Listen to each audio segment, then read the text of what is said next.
Let us briefly recall the results that we have obtained for non-degenerate theory. We have obtained the equations for first order correction in energy, then first order correction in wave function, and second order correction in energy. Let us briefly recall that, and let us see what is the problem when degeneracy arises. So the first order correction in energy, so these are the results in non-degenerate theory.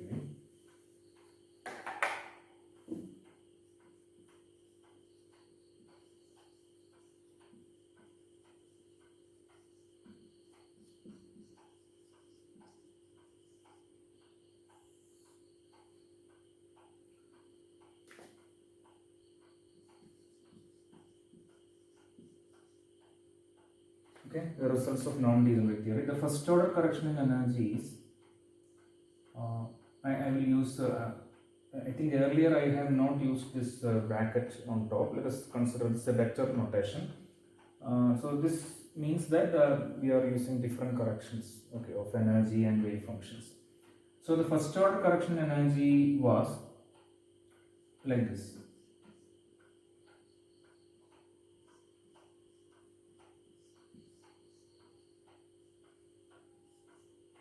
Okay. Psi n 0 means zeroth order wave function. That means the unperturbed wave function. H prime is the perturbing Hamiltonian. So this is the matrix element of perturbing Hamiltonian between the unperturbed states. Okay. So if you look at this matrix element, it is clear that this is a diagonal element because the state here and the state here are the same. Okay. So this is a diagonal matrix element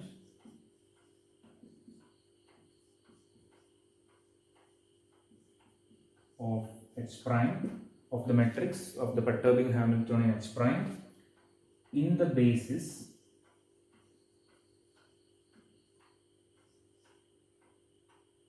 psi n 0.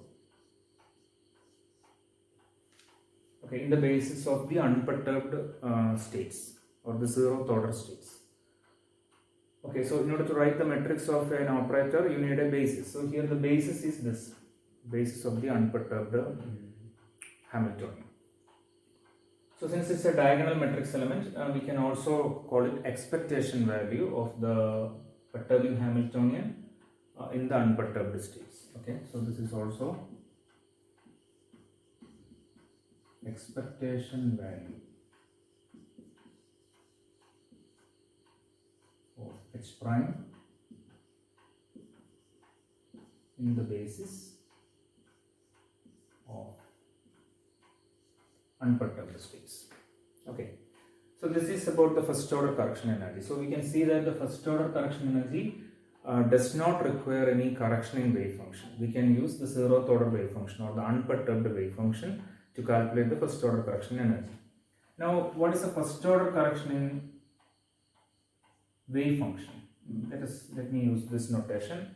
Even though it's not strictly correct to use the wave function inside the ket, let us use this one.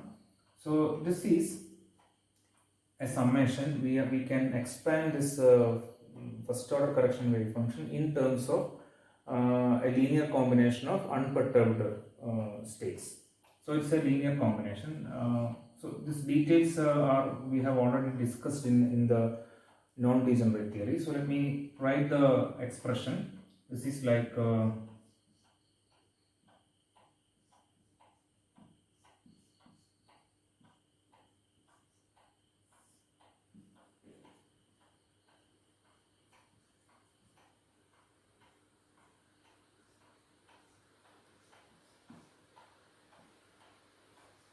okay, so this is a linear combination in the unperturbed states.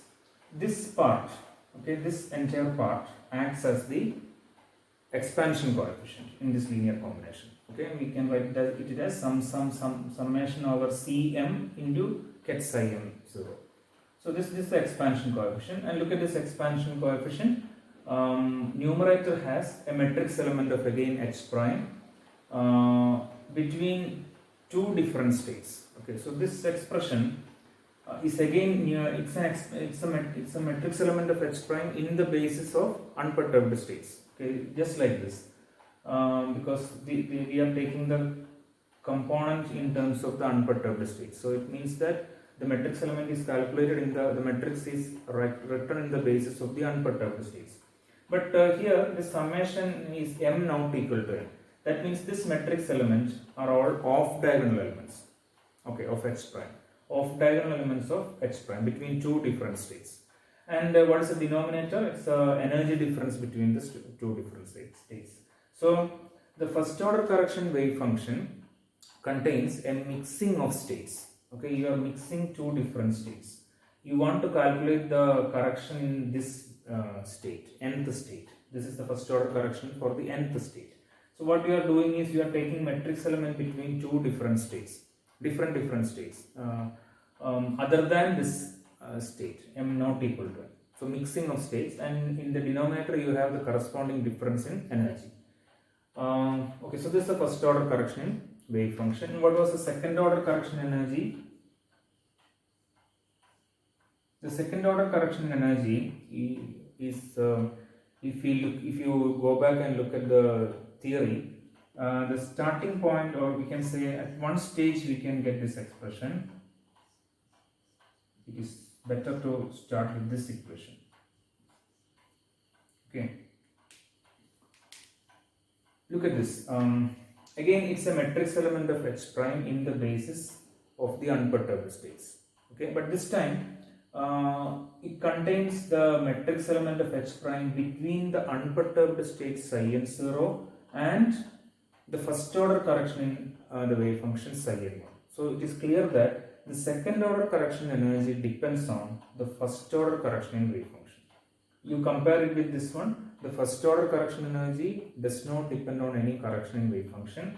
You can calculate that using only the unperturbed wave function. But here it depends on the perturbing Hamiltonian acts on the first order correction energy. So second order, first order correction wave function.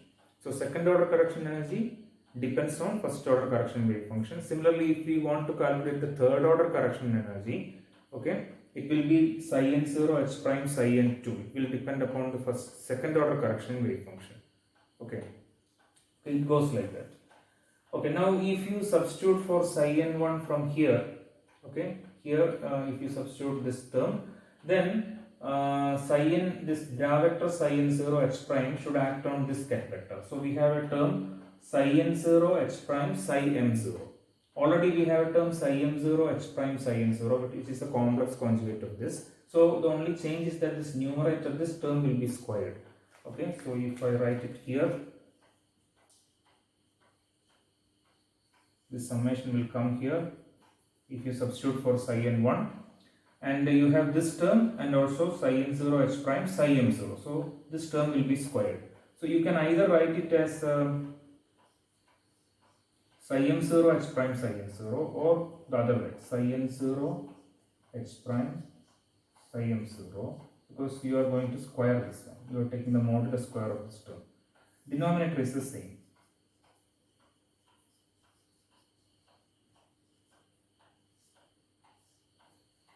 Okay, you can check this by substituting for psi n1 from here. So this numerator you can either write as psi m0 h prime psi n0, or this way, because anyway this is taking multiplying it with its complex conjugate. So that is it, the meaning of the square.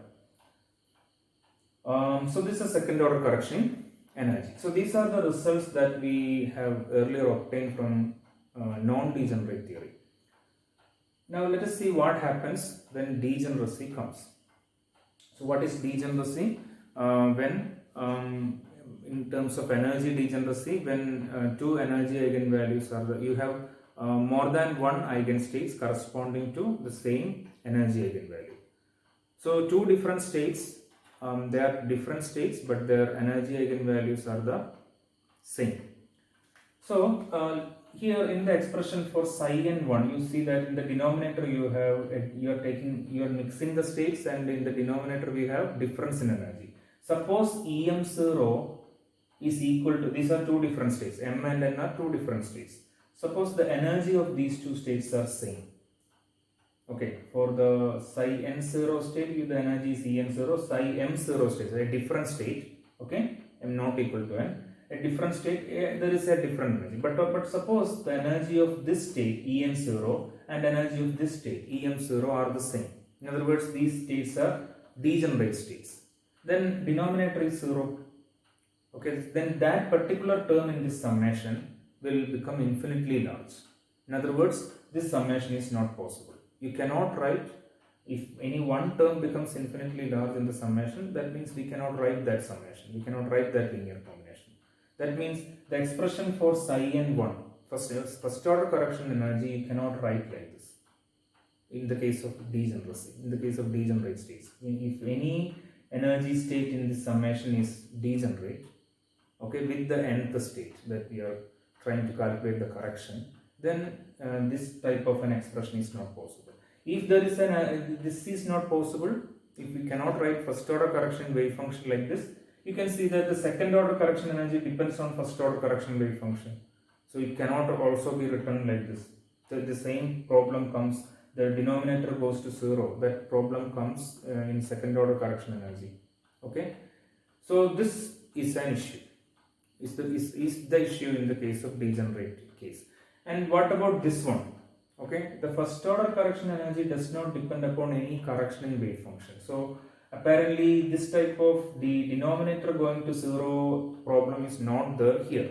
But it is no longer clear whether this expression also is correct or not. Okay, so in the case of degenerate situation, we have to go back and we have to start from the beginning. Okay, the way we developed this non-degenerate theory, we have to start from the beginning and see what we can do if the degeneracy arises. Okay, so this is what we are going to do now. Okay, we are going to degenerate case, and we try to develop the perturbation theory for degenerate case from the scratch. Okay, we consider the simple case of twofold degeneracy first.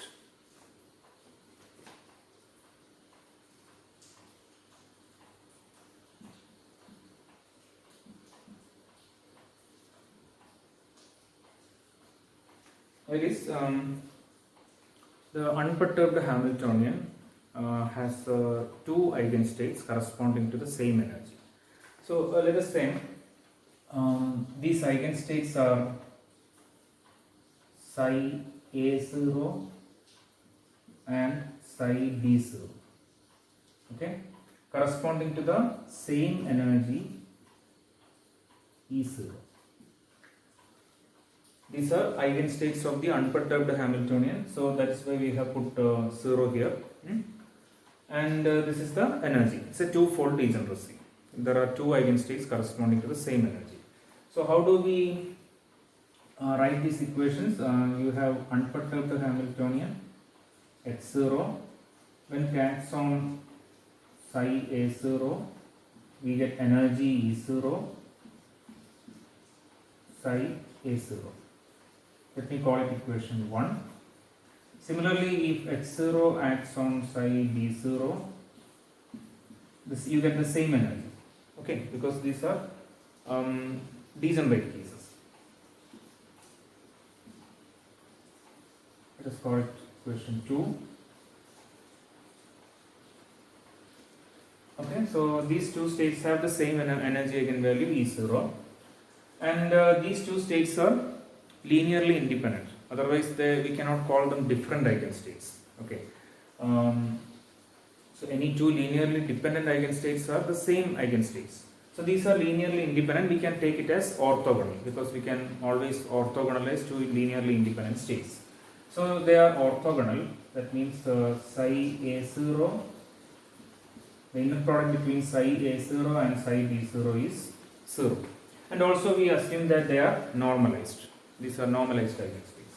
So these are the basic results. Let's call it equation 3. Okay. Now what we do is, we consider a linear combination of these two states like this. Some ket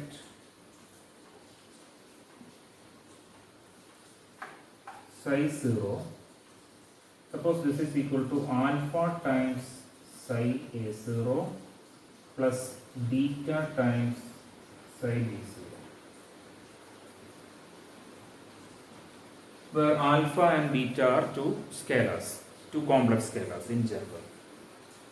So this is a linear combination of the degenerate eigenstates. And we can easily show that if this Hamiltonian H0 acts on psi 0, we get the same energy E0 psi 0. Okay. So what is the meaning of this one? Psi 0 is an eigenstate of unperturbed Hamiltonian with the same energy E0. Which energy is this? The same energy as that of psi A0 and psi B0. Okay. So it's a twofold degenerate energy, right? The same energy appears here also. This is very easy to, let us call it equation 5. And this is very easy to prove. This you can try. You have studied this in the previous semester. Just substitute for psi 0 from here and use these conditions. Okay. So this shows that this psi 0 is also a degenerate eigenstate of unperturbed Hamiltonian corresponding to the same energy. In general, we can generalize this result. This is applicable not necessarily to Hamiltonian operator. It is applicable to any operator. That means the general result is that any linear combination of degenerate eigenstates of an operator is another degenerate eigenstate of the same operator. So if you have two degenerate eigenstates of an operator, it can be, in this case it's a Hamiltonian operator. So if you have two degenerate eigenstates of an operator, then any possible linear combination of these degenerate eigenstates is also a degenerate eigenstate. Okay. So this is the idea. Now we can visualize this idea geometrically like this. Suppose this system, our quantum system, has an infinite dimensional vector space. Okay. But here, when there is a twofold degeneracy, we can consider a subspace of this Hilbert space. Okay. We can consider a subspace like this, a two-dimensional subspace, and the basis states we can take as these degenerate eigenstates. These are normalized eigenstates. So they can be treated as the basis states of this two-dimensional subspace. Understand that this is a subspace of the total Hilbert space of the system. Now what is this psi 0? Psi 0 you can think about as a general vector.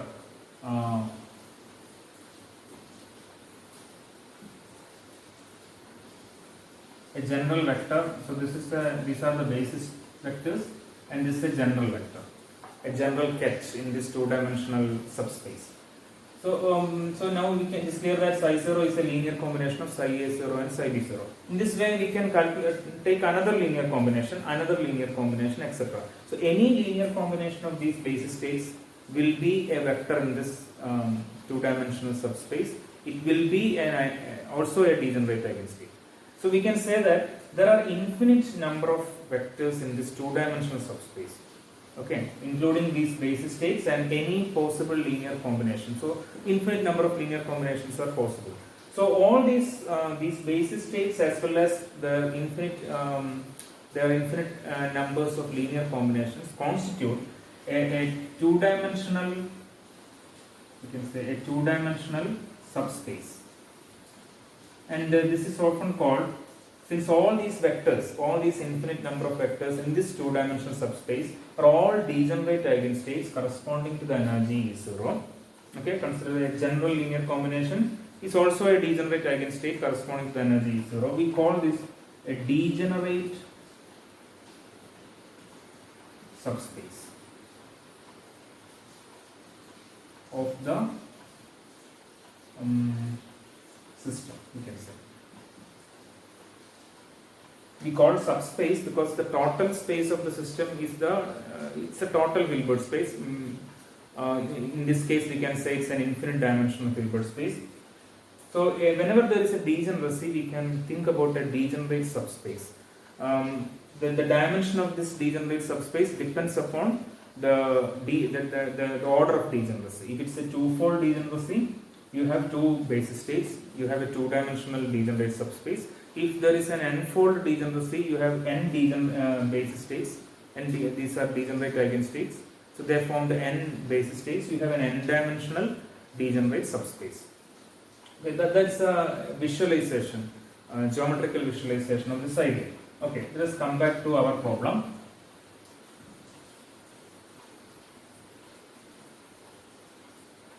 Okay, so we have this two-fold degeneracy.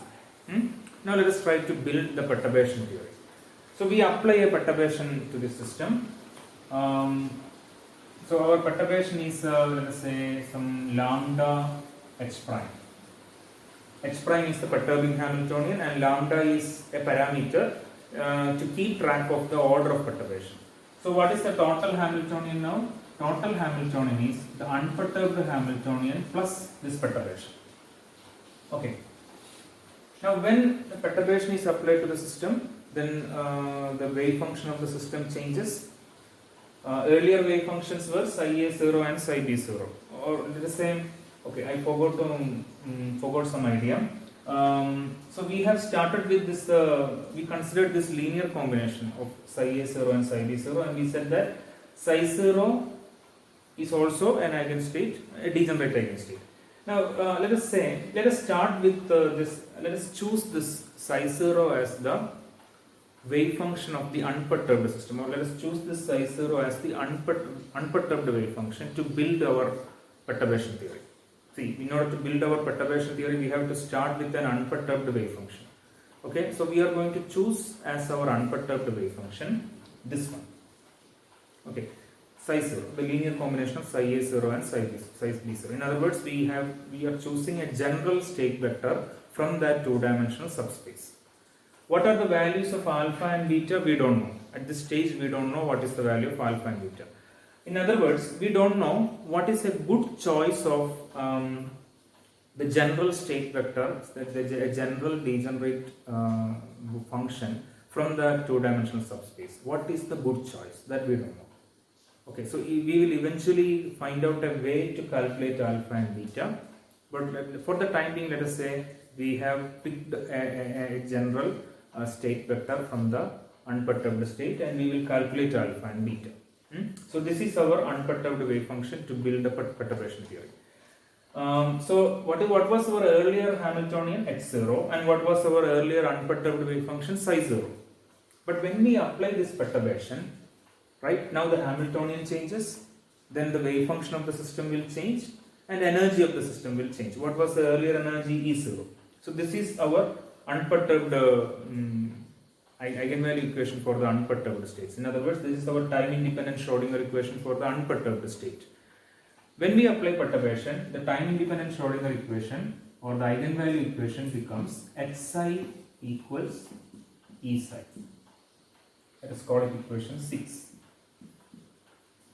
H is the new Hamiltonian, unperturbed Hamiltonian plus perturbation. Psi is the new wave function which we don't know, and E is the new energy which we don't know.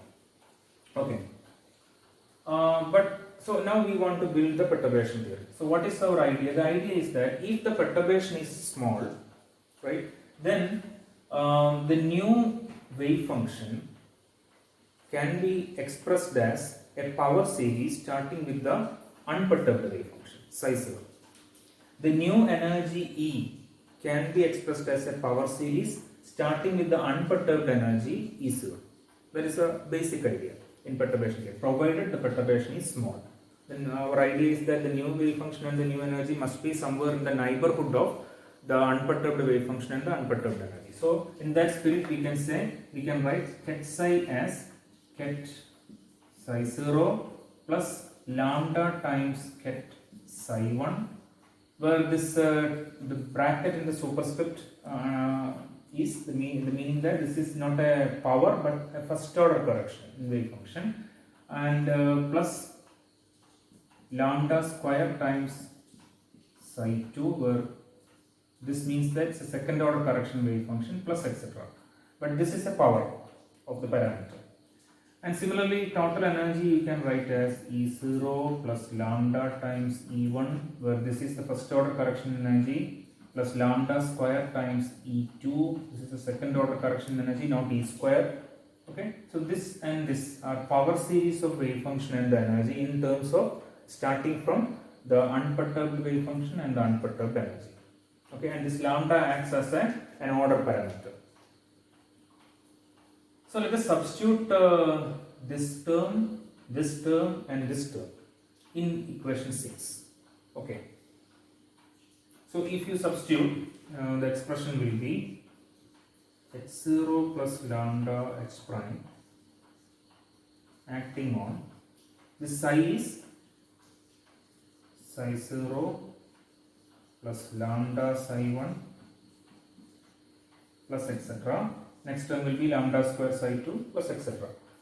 Okay, so we will collect, we are going to first discuss, or we will discuss only the first order correction now. Therefore, let us stop here. Lambda square terms will be the equals on the right side. I will write here. Instead of E, we can write this, that is E0 plus lambda E1 plus etc. Instead of psi, again this term, okay, or this term, that is get psi 0 plus lambda psi 1 plus etc. Okay, this is equation 6.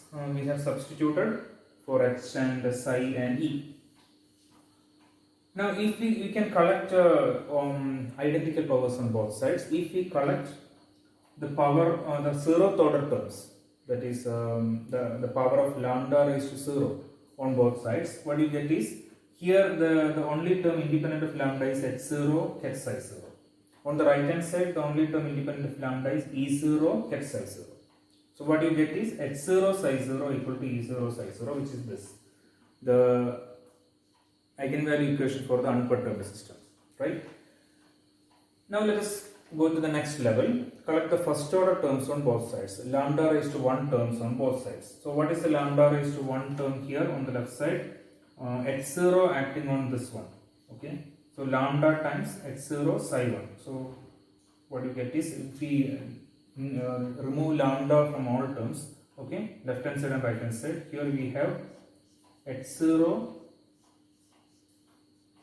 psi 1, H0 lambda times psi 1, and plus this lambda h prime acting on psi 0. So lambda I will cancel, so h prime acting on psi 0. Only 2 terms. Okay.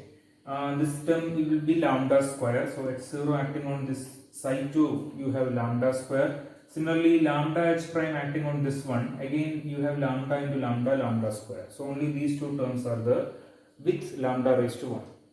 On the right hand side, we have E0 acting on this one.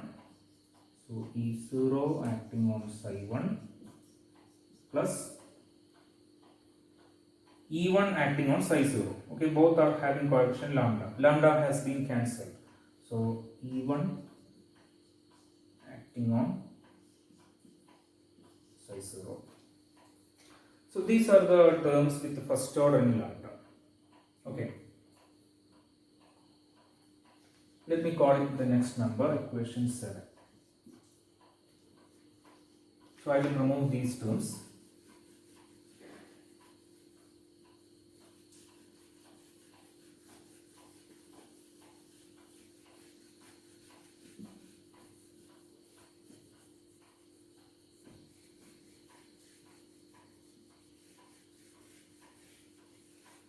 Okay. So we have collected the first order terms on both sides of the new eigenvalue equation or new time independent Schrodinger equation. Now what I am going to do is, let us take this equation 7 and take the inner product with the first basis state, psi A0. Okay, so when you take the inner product, what you get is psi A0 X0 psi 1 plus here psi A0 H prime psi 0. I think I can remove these things. We will need these equations, but you can remember the results.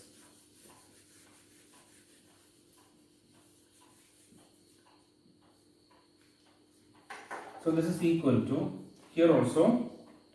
Here when you take the inner product with psi 0, this E0 is a constant, so we can take it outside. Okay, it's a real constant since it's an eigenvalue. So we can take it outside. So we have E0, then inner product between psi A0 and psi 1, plus here also E1 we can take outside. Outside is a real scalar. So E1 psi A0 psi 0. So this is equation 7. We have taken inner product with psi A0, where psi A0 is the degenerate eigenstate. Remember that two-dimensional degenerate subspace psi A0 is one of the basis state. Now here, this Hamiltonian, since it's a Hermitian operator, it can act on the right side, ket side, as well as bra vector side. Now if it acts on this bra vector, H0 acting on psi A0. Psi A0 is an eigenstate of H0 with energy eigenvalue E0. So the result is E0. You can take this E0 outside the bra vector side. Okay, since E0 is a real scalar, there is no complex conjugation. So this term will be essentially, what you get is E0 is taken out. The remaining quantities are psi A0, psi 1. Look at this term on the right hand side. So this term will cancel with this term. Okay, so there is only one term here, only one term there. Now here in this term, you can substitute for psi 0. What is psi 0? Psi 0 is a linear combination of psi A0 and psi B0. So this is alpha psi A0 plus beta psi B0. If you substitute that here, let us do this here. So alpha psi A0 plus beta psi B0. So there will be two terms. Since there is a summation in psi 0, there will be two terms. What are these two terms? The first term will be alpha, I can take out. Since alpha and beta, they are complex scalars, but they appear at the ket vector side. When you take a scalar outside the ket vector side, there is no change, no complex conjugation. Whereas when you take a complex scalar outside the bra vector side, you have a complex conjugation. Now in this case, the energy is a real scalar. That's why there is no change. Okay, so when you can take alpha outside and beta outside, so what you get is alpha times psi A0 H prime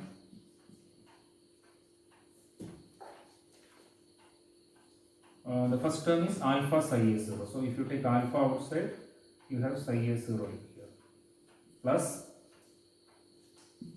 and you write here, plus, what is the second term? Beta psi B0. You can take beta outside, so beta psi A0 H prime. What is the next term? Psi B0. Okay, this is equal to, here also you have to substitute for psi 0. So alpha psi A0 plus beta psi B0. Now in the first term, alpha you can take outside. So what you get? Alpha times psi A0, which is 1. Remember that these eigenstates are normalized. So psi A0 will be 1. So we have alpha times E1. What is the next term? Beta times psi B0. If you take beta outside, you have the inner product between psi A0 and psi B0. Remember that these states are normalized as well as they are orthogonal. Okay, they are orthogonal basis states of the two-dimensional substate. So in the inner product between psi A0 and psi B0 will be 0. It's one of the equations that we have written earlier. So that part will be 0. So on the right hand side we have only one term, alpha E1. At this stage we will introduce some notation to simplify this these equations. Let me use this notation. psi I0 h prime psi j0. Okay, let this type of an matrix element, see, I and j can be a or b. Okay, we have terms like this: psi a0 h prime psi b0, psi a0 h prime psi a0. So I and j can be equal also. So here I comma j is equal to a and b. So if this type of a matrix element comes, we can write it as h prime ij to simplify the notation. Okay. So if you use that notation, what you are going to get is, you will write here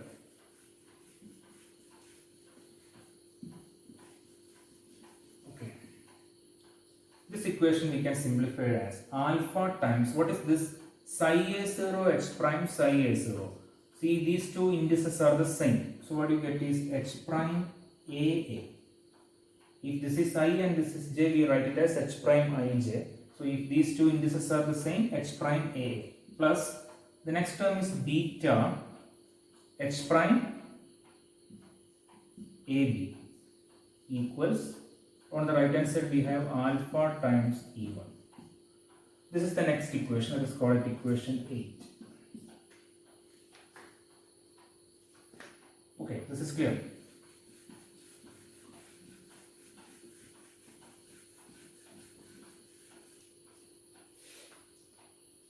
So what we have done now, we have taken equation 7, which is the first order terms on both sides of the eigenvalue equation, and we have taken the inner product with psi a0. Now let us come back to equation 7. So this time let us take the inner product with the second basis state, psi b0. Okay, let us repeat the same procedure. When you take the inner product with psi b0, okay, the first term here and the first term here will cancel. This you can work it out. And here you can substitute for psi 0 again, alpha times psi a0 and beta times psi b0, and you can use the notation h prime ij. So the result will be, what you are going to get is alpha times h prime, there is psi b0 and psi a0. So what you get is h prime ba plus beta times h prime bb is equal to, on the right side we will have beta times e1, equation 9. This you can work out. Okay, you take the inner product with psi b0 and substitute, get psi 0. You will get a linear equation like this. So finally we rewritten the eigenvalue equation in terms of two linear equations, right? Now these linear equations, immediately we can see that these linear equations you can rewrite in terms of a matrix form. Okay, like this.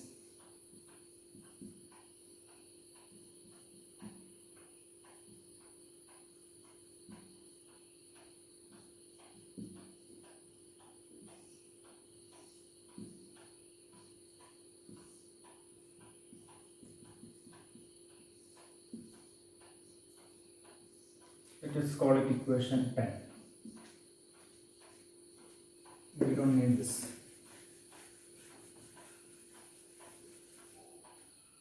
Let us check what is the first line, first row, alpha times h prime aa plus beta times h prime ab is equal to e1 alpha times e1.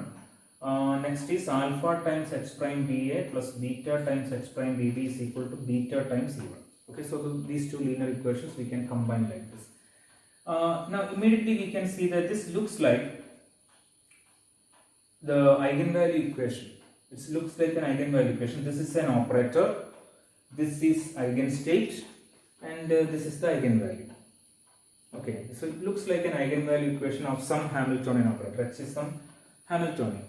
But let's look at it closely. What is this? H prime is the perturbing Hamiltonian, right? And this is the matrix of H prime, perturbing Hamiltonian. but it's a two-dimensional matrix. So in which space are we? See, these matrix element, see we have written this matrix element like this, something like psi A0 H prime psi B0. Such a term we have written as H prime AB. Okay, so what is this matrix element? We are taking the matrix element of H prime in the basis of psi A0 and psi B0, in this basis. So what is this space? It is the two-dimensional subspace of the Hilbert space, a two-dimensional degenerate subspace where psi A0 and psi B0 are the basis states. So this is the matrix of H prime in the two-dimensional degenerate subspace in the basis psi A0 psi B0. Okay, so this eigenvalue equation that we have written is actually an eigenvalue equation not of the entire system, but the eigenvalue equation written in the two-dimensional degenerate subspace, where the Hamiltonian, the role of the Hamiltonian in this eigenvalue equation, it looks like the time independent Schrodinger equation, but this Hamiltonian is the perturbing Hamiltonian, and the eigenvalue is the first order correction in energy of that degenerate subspace. Okay, the problem, remember that what was our problem with the degeneracy? The problem is that the theory that we have developed for non-degenerate theory was suspect, okay, was not applicable in the degenerate case. Now we have gotten the way to find out the first order correction in energy.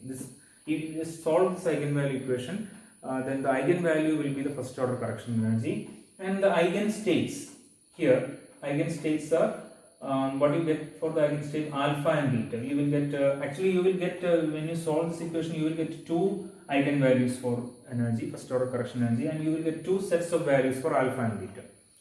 So these are the eigenstates.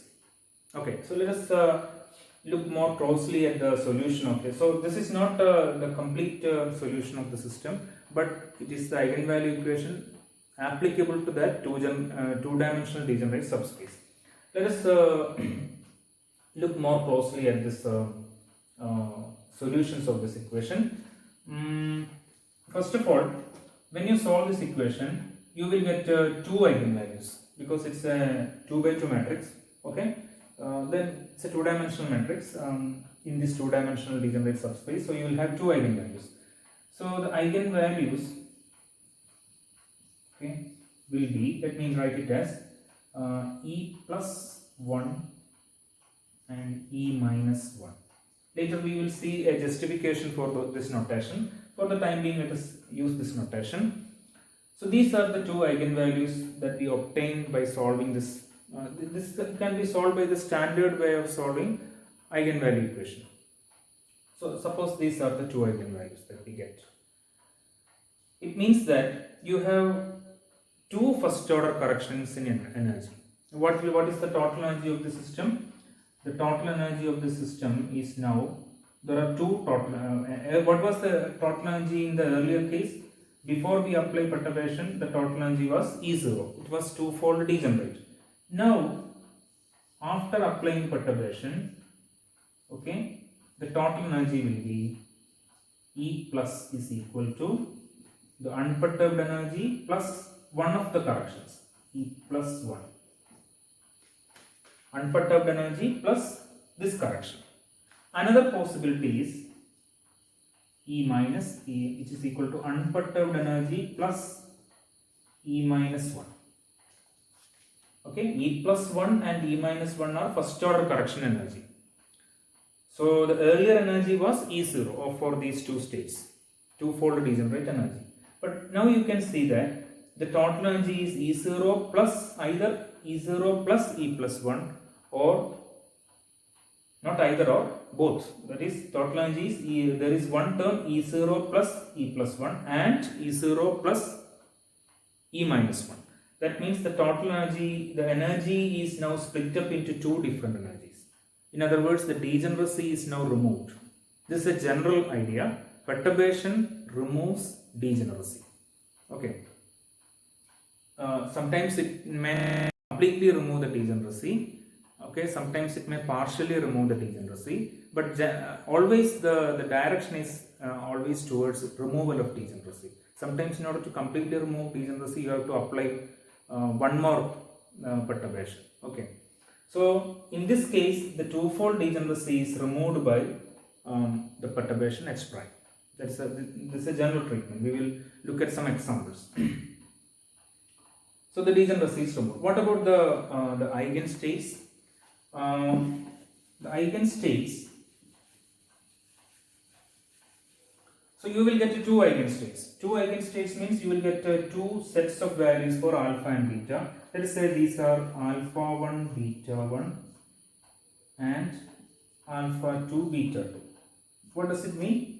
It means that, see, this, what was our unperturbed basis state, our unperturbed state? It was psi 0, which is equal to alpha times psi a0 plus beta times psi b0. Okay. Linear combination of these basis states. We did not know what was the value of alpha and beta. I have stated that we did not know which is the good general vector, general state vector, or the general degenerate state vector that we can pick up from that infinite number of degenerate state vectors from that two-dimensional subspace. So we did not know what was the good eigenstate. What was the good eigenstate. Now here we have obtained the solutions of this eigenvalue equation alpha 1 beta 1 and alpha 2 beta 2. If you substitute that here, suppose this is alpha 1 and beta 1, then you will get one basis state. Let me call it psi plus 0. If you put the next values, you will get psi minus 0, which is alpha 2 psi a0 plus beta 2 psi b0. So the two sets of values for alpha and beta by solving this eigenvalue equation will give you two values for the unperturbed state. Okay, these are actually unperturbed states of the Hamiltonian H0, unperturbed Hamiltonian. In other words, they give you the good choices of the.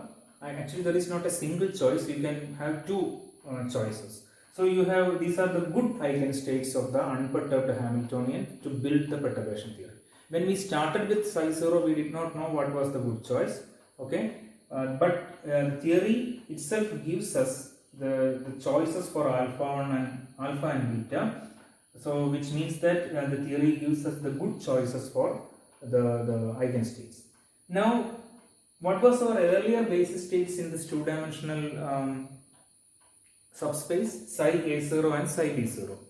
Okay, in this, if we choose these as the basis states, then we can see that the Hamiltonian of the perturbing Hamiltonian, the matrix of the perturbing Hamiltonian, it's not diagonal. It has diagonal elements as well as off diagonal elements. But instead of psi a0 and psi b0, if we choose these two particular linear combination of psi a0 and psi b0 as our new eigenstates, that means if we choose these two as the new basis states from psi a0 and psi b0, earlier basis states, we make a transformation. Okay, and if we choose psi plus 0 and psi minus 0 as the new basis state, that means you have a picture something like this: psi plus 0, psi minus 0. These are the new basis states of this two-dimensional subspace. Understand that these two are any linear combination of psi a0 and psi b0 can be degenerate eigenstates, right, in that two-dimensional subspace. So these two are also degenerate eigenstates of the unperturbed Hamiltonian corresponding to the energy E0. Okay, but if we choose these two as the basis states, then this Hamiltonian will become diagonal in that basis state, and the diagonal elements will be E plus 1 and E minus 1. Okay, we will look at this more explicitly, but this is the idea. if the eigenstates gives you two sets of values for alpha and beta, in other words, that gives us two choices for the good eigenstates of the unperturbed Hamiltonian, two choices for the new basis of that degenerate subspace. In this new basis, the perturbing Hamiltonian will be diagonal. In this old basis, it's not diagonal. There are diagonal elements as well as off diagonal elements. But if we choose this as the basis, okay, then the Hamiltonian will be diagonal. So this is the idea. So the degenerate theory finally comes down to solving this eigenvalue equation. Solving the eigenvalue equation of the perturbing Hamiltonian in that degenerate subspace. Okay, so this is the idea of the non-degenerate theory. We will also look at some more details here.